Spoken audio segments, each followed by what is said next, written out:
My name is Helena Whitmore. I'm 35 years old. And the moment everything in my life finally made sense was the same moment I realized how quietly I had been losing myself inside it. Not dramatically, not all at once. Just gradually, precisely, like something being reshaped over time until you forget what it originally looked like. I work in IT project management for a medical billing company. My days are structured, predictable. Meetings, timelines, problems that have solutions if you follow the system. I like that. I like knowing where things stand. And for a long time, I thought that kind of structure could exist in relationships too. Ethan Cole was the opposite of me in all the ways that felt exciting at first. He was easygoing, effortlessly charming, the kind of man who could make a stranger feel like an old friend in 10 minutes. When we started dating, people told me how lucky I was. And for a while, I believed them. But Ethan had a habit. Not obvious at first, not something you notice right away. He controlled affection. If things went his way, he was warm, attentive, touching my arm when he passed, kissing my forehead, calling me babe like it meant something steady. If they didn't, everything stopped. No hugs, no kisses, no casual touches, no warmth at all. Just absence. At first, I thought it was normal. People get upset. People need space. But Ethan's space always came with a condition. The first time I really noticed it was over something small, a concert weekend. He wanted VIP passes.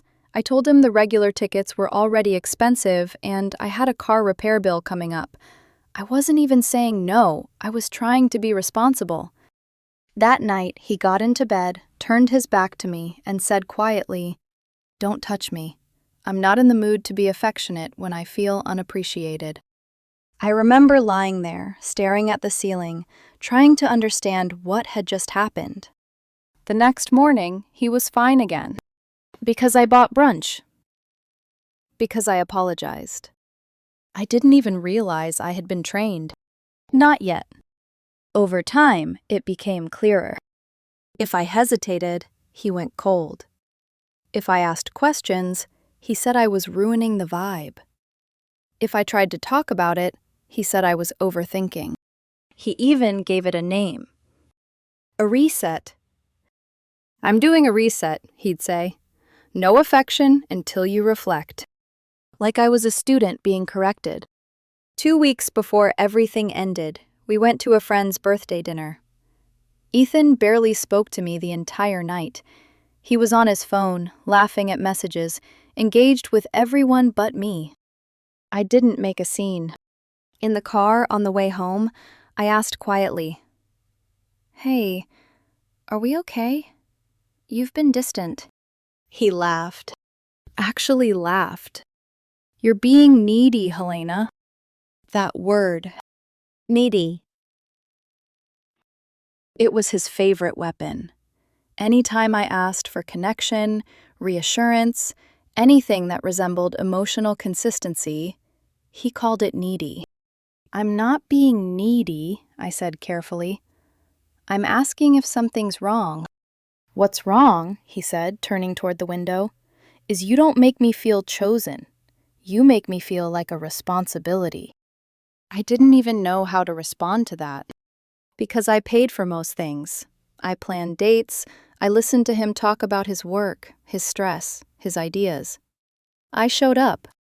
But none of that mattered if I didn't give him exactly what he wanted, exactly when he wanted it. 3 days later, he sent me a link.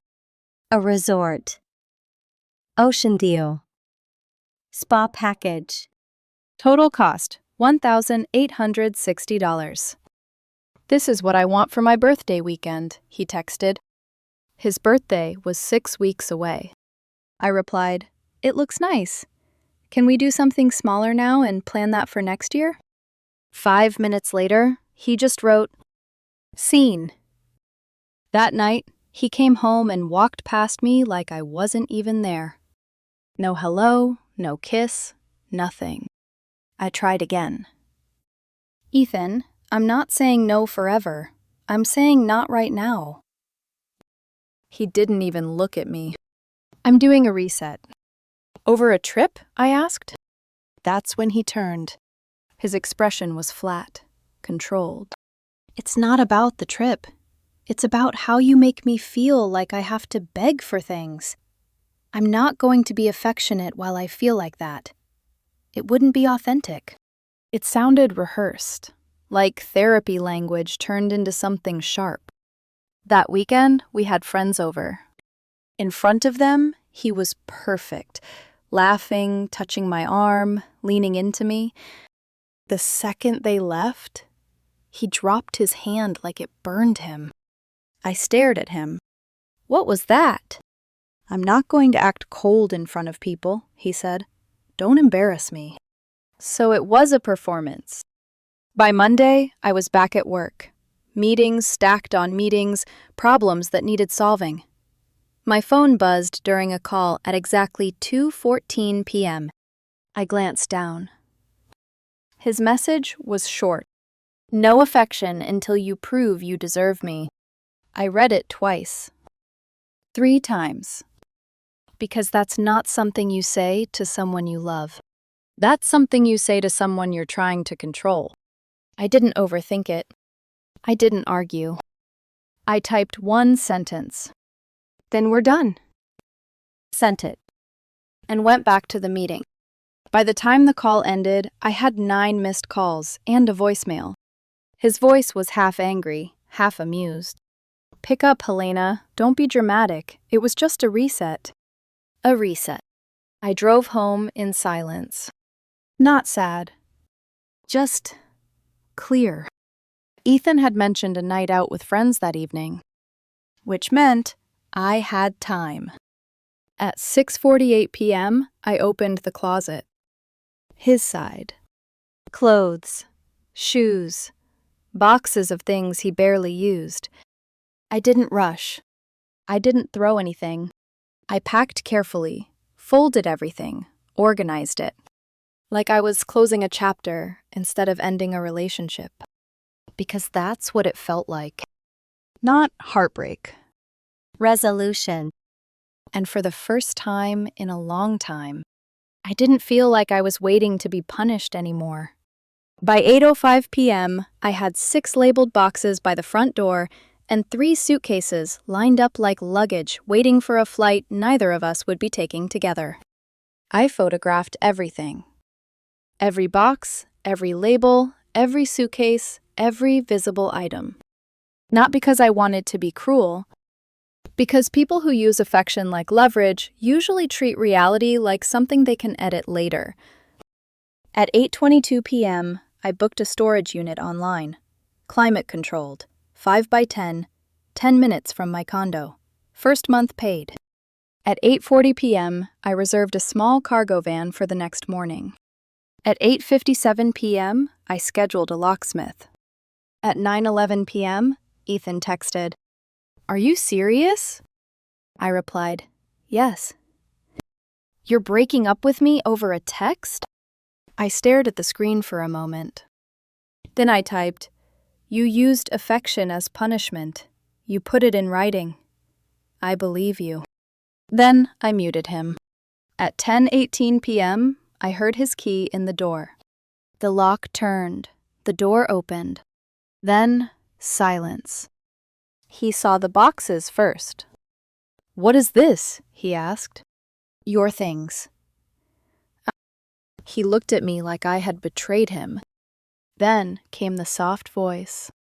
"Helena, come on." I stood still.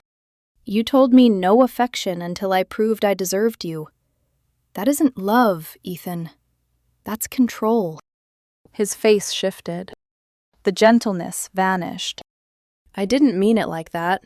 You always take things so literally." "I'm taking you seriously," I said.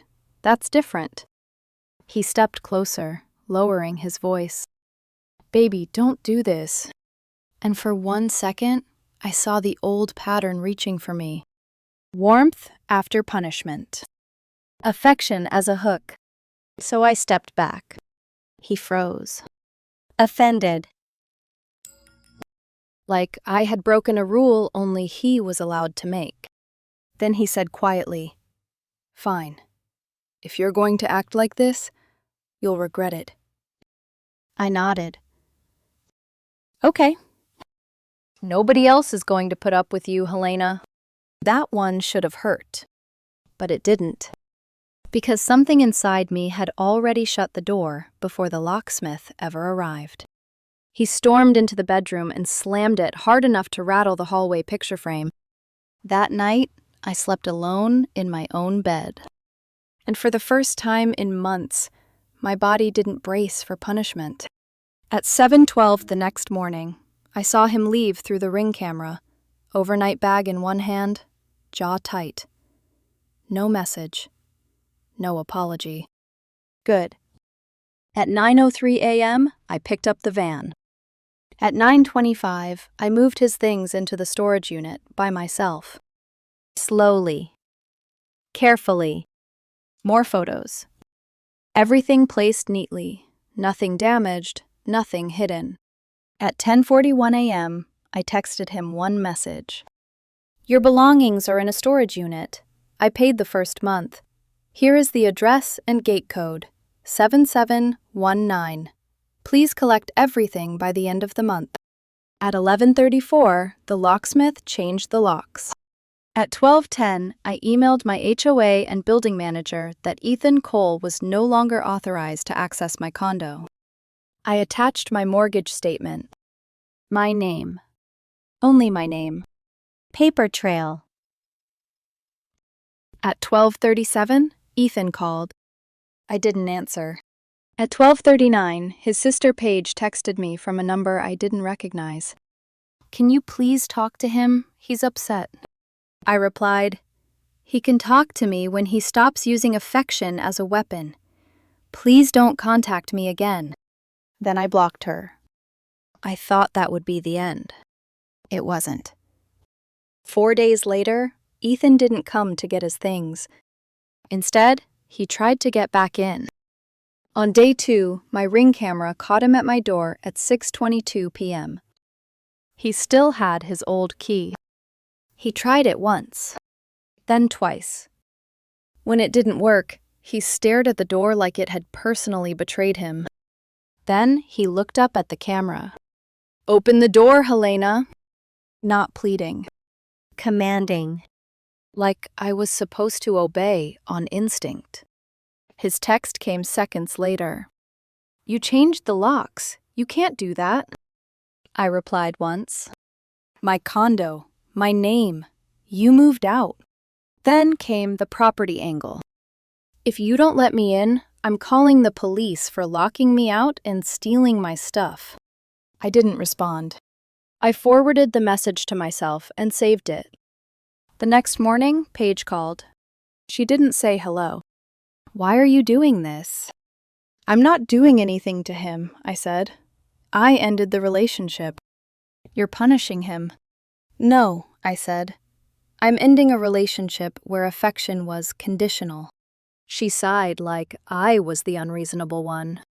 "That's just how Ethan is when he's hurt."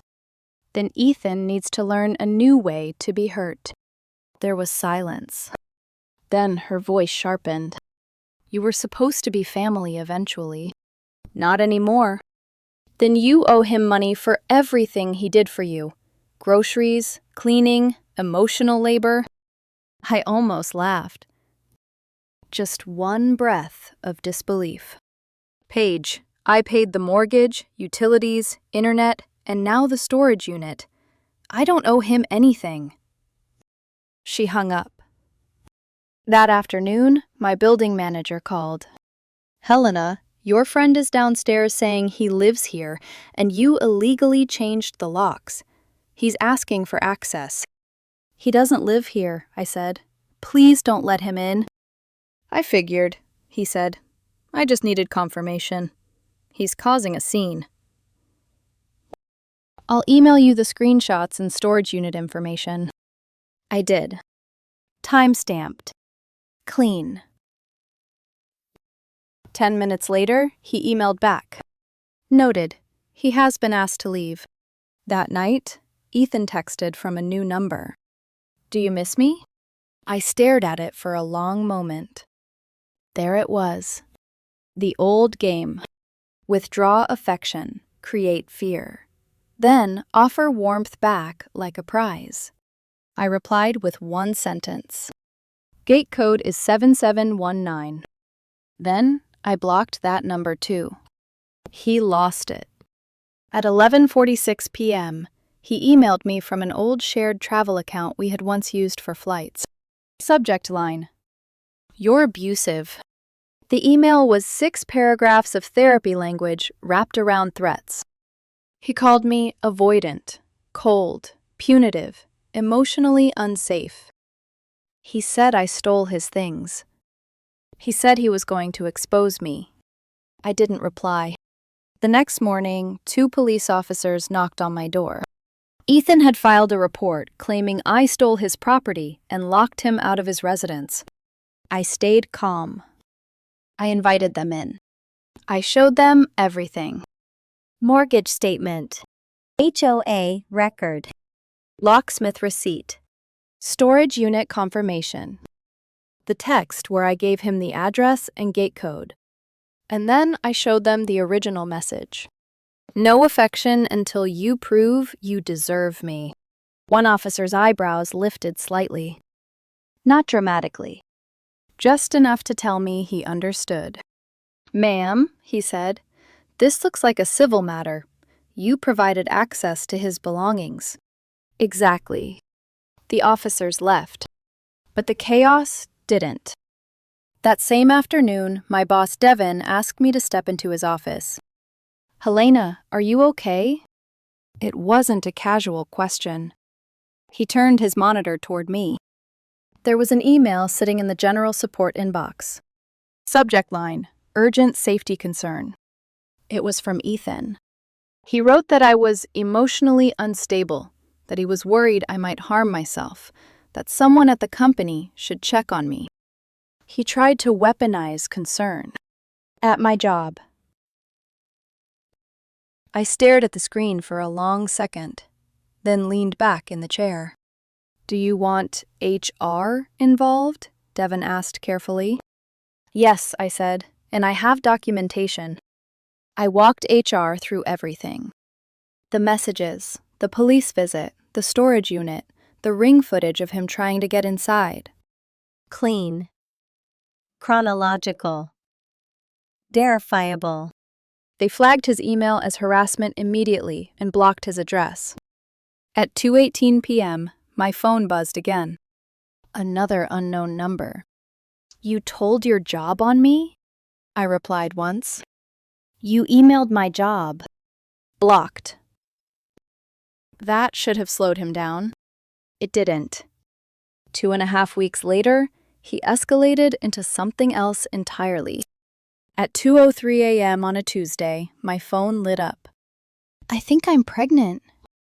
I sat up in bed, staring at the message, my mind catching on the detail before anything else. We hadn't been intimate in over a month, because every time something didn't go his way, he had been resetting. That was the entire problem. I typed slowly. If that's true, email HR and my attorney with proof. Attorney. I didn't even have one yet. But I understood something about people like Ethan. Words matter to them. Power words matter more. 10 minutes later, another message came through. Forget it. I just wanted you to answer. Screenshot. Saved. 2 days later, the next attempt came. An unknown number called me. I answered. Helena? A woman's voice said. It's Paige. My grip tightened slightly. What is it? Ethan's in the ER. He fainted. He's asking for you. There was just enough panic in her voice to make it sound believable. Just enough. Which hospital? I asked. A pause. Then, Tampa General. Okay, I said calmly. I'll call the hospital to confirm. Silence. Then the line went dead. I sat there for a moment, staring at my phone. Then I called the hospital myself. No record of him. Not admitted, not treated, nothing. He had faked a medical emergency to get me to respond. That was the moment something inside me shifted completely. Not anger, not sadness. Clarity. I hired an attorney the next morning. Her name was Monica Reyes. She specialized in harassment and domestic disputes. Her retainer was $2,500. It stung.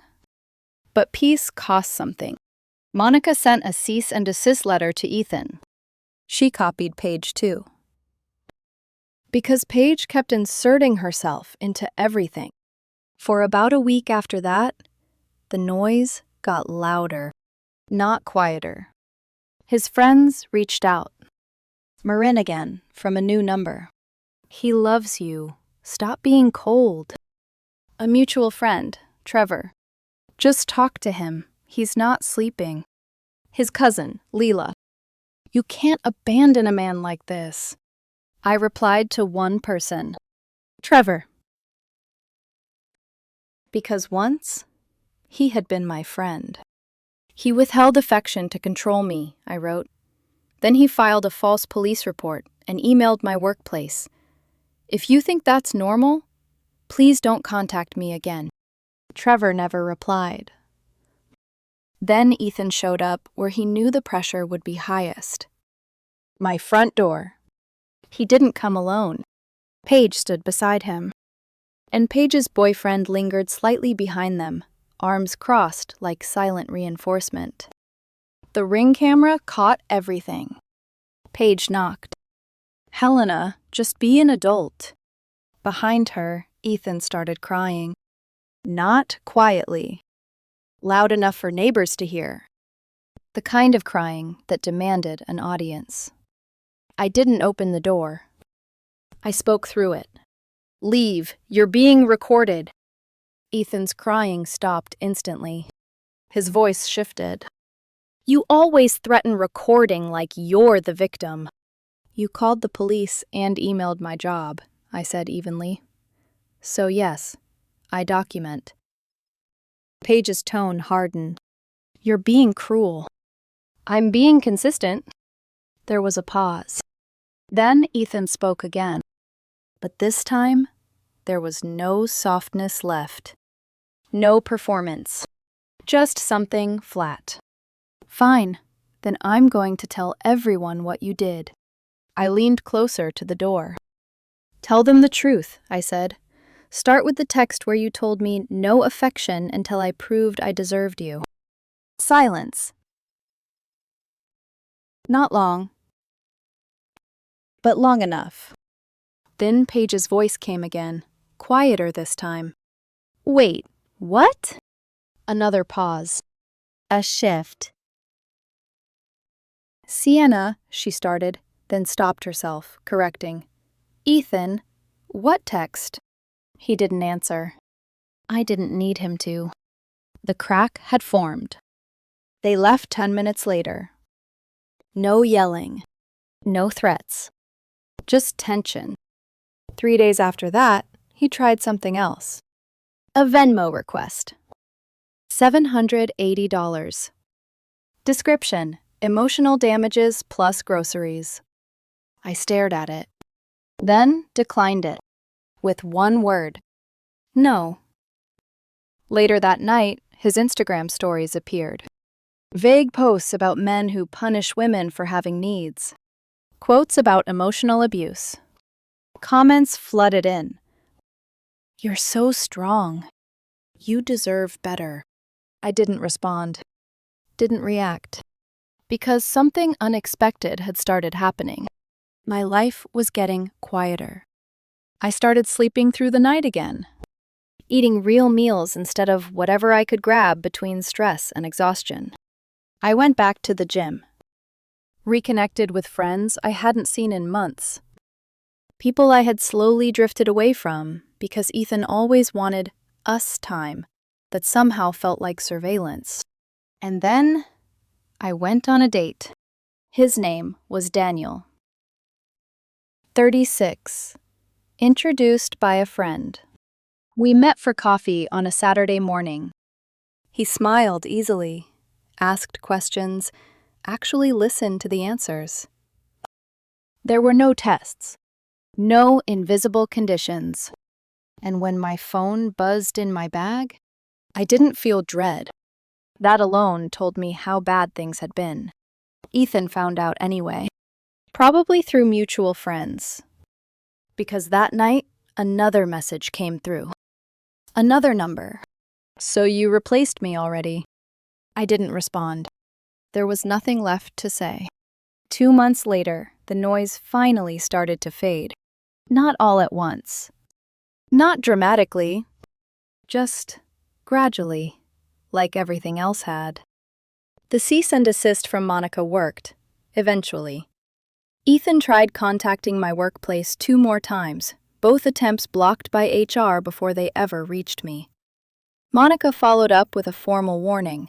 The next step would be a restraining order. That seemed to land. Because after that, silence. No new numbers, no emails, no surprise appearances.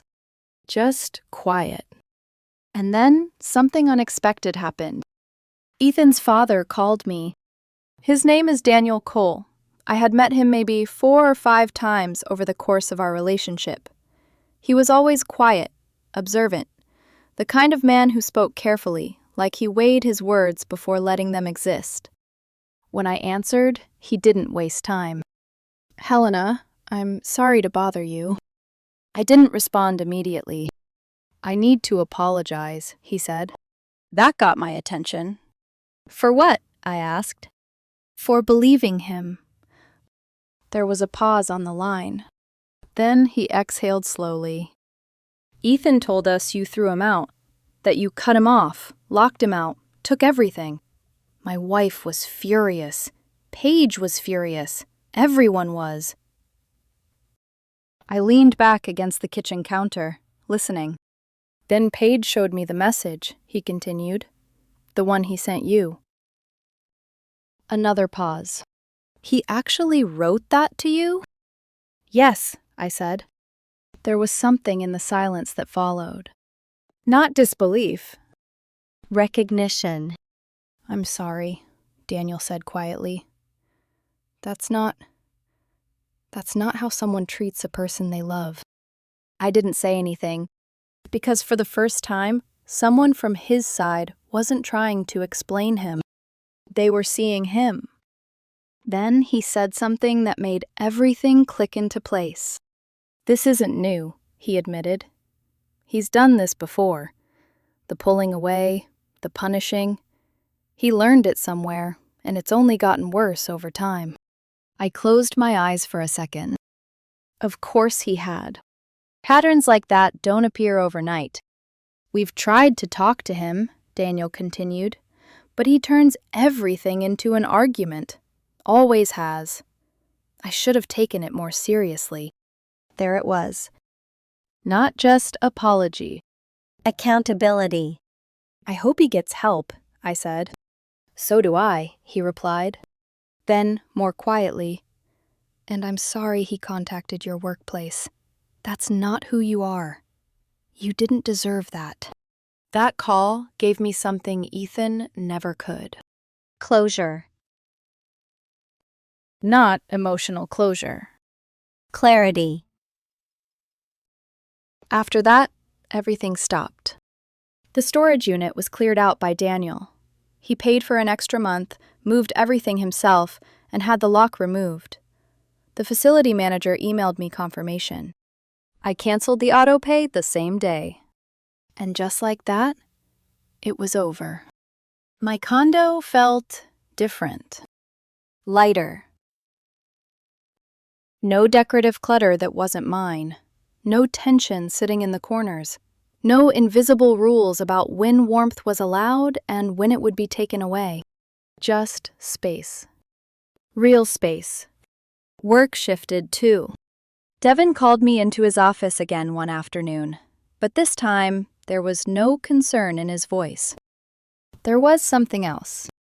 "We're moving you to lead a larger project next quarter," he said. "It comes with an $8,000 raise." I blinked. Not because I was surprised I could do it, but because for the first time in months, I could actually focus enough to deserve it. I didn't earn that because of the breakup. I earned it because I was no longer surviving chaos. Daniel and I are still seeing each other. It's early, but it's easy. And that's the part that still catches me off guard. He texts me, "Good morning," and I don't feel like I've done something to earn it. He holds my hand in public, and it isn't a reward. When we disagree, we talk. We don't withdraw. We don't punish. We don't turn connection into something conditional. And that's when it finally settled into something I could name. Affection isn't something you earn. It's something two people give freely when they care about each other. Here's what I learned, the hard way. When someone uses love as leverage, they're not asking for a relationship. They're asking for control. Ethan wanted me to chase him, to prove myself, to earn basic kindness like it was some kind of prize. And when I refused to play, he escalated. Police, workplace, fake emergencies, emotional pressure, anything to regain control. But the moment I took his words at face value, "No affection until you prove you deserve me," everything became simple. If I have to prove I deserve kindness, I'm already in the wrong relationship. And walking away isn't dramatic. It's necessary.